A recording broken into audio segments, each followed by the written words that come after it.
Hello বন্ধুরা, আমি ক্রমিক বিজোড় সংখ্যা যোগফল আমরা শিখব।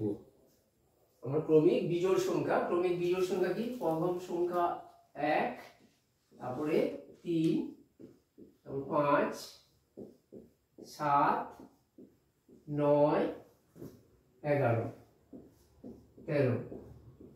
এই ক্রমিক সংখ্যাগুলোর যোগফল কত আমরা নির্ণয় করব। কি করে করব? নির্ণয় করতে গেলে কতগুলো ক্রমিক বিজোড় সংখ্যা আছে তার নির্ণয় এখানে না বলে কি করে বের করব?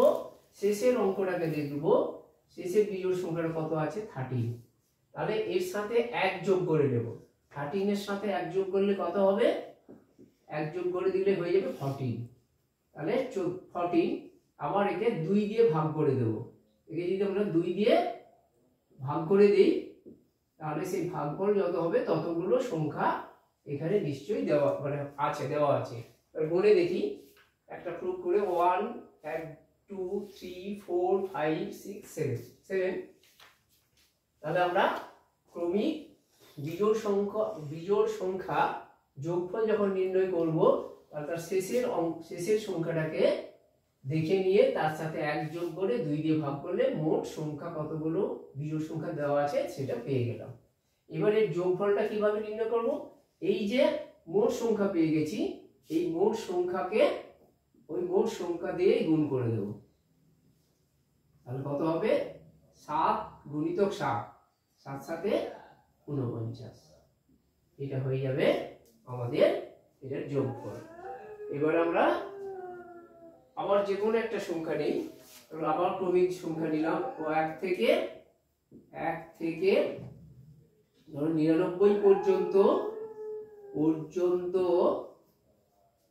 ক্রমিক বিজোড় সংখ্যার যোগফল বের করব। বিজোড় সংখ্যার যোগফল কত? যোগফল কত? তাহলে উত্তরে কি হবে? মোট বিজোড় সংখ্যা কতগুলো আছে? এই যে 99। তাহলে এই 99 এর সাথে 1 যোগ করে দিলাম, তাকে 2 দিয়ে ভাগ করে দিলাম। তাহলে হলো 100/2 সমান কত? 100 কে 2 দিয়ে ভাগ করলে হয় 50। তাহলে তাদের যোগফল কত হবে? তাহলে যোগফল হবে কত? যোগফল সমান তাহলে 50। আবার ওই সংখ্যাকে ওই সংখ্যা দিয়ে যত বেরিয়েছে যত সংখ্যা তত সংখ্যা দিয়ে গুণ।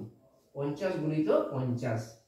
তাহলে হবে 5 5 কত হবে? 25 আর দুটো শূন্য, অর্থাৎ সেই সংখ্যার বর্গ করে দেব। তাহলে বর্গ করলে আমরা কি পেয়ে যাব? তার যোগফল পেয়ে যাব। তোমাদের ভালো লাগলে এই ভিডিওটি বেশি বেশি করে তোমরা শেয়ার করো, লাইক করো, কমেন্ট করো এবং সাবস্ক্রাইব করে রাখবে। কোনো নতুন ভিডিও আপলোড হওয়ার সাথে সাথে তোমার কাছে সবার আগে পৌঁছে যাবে।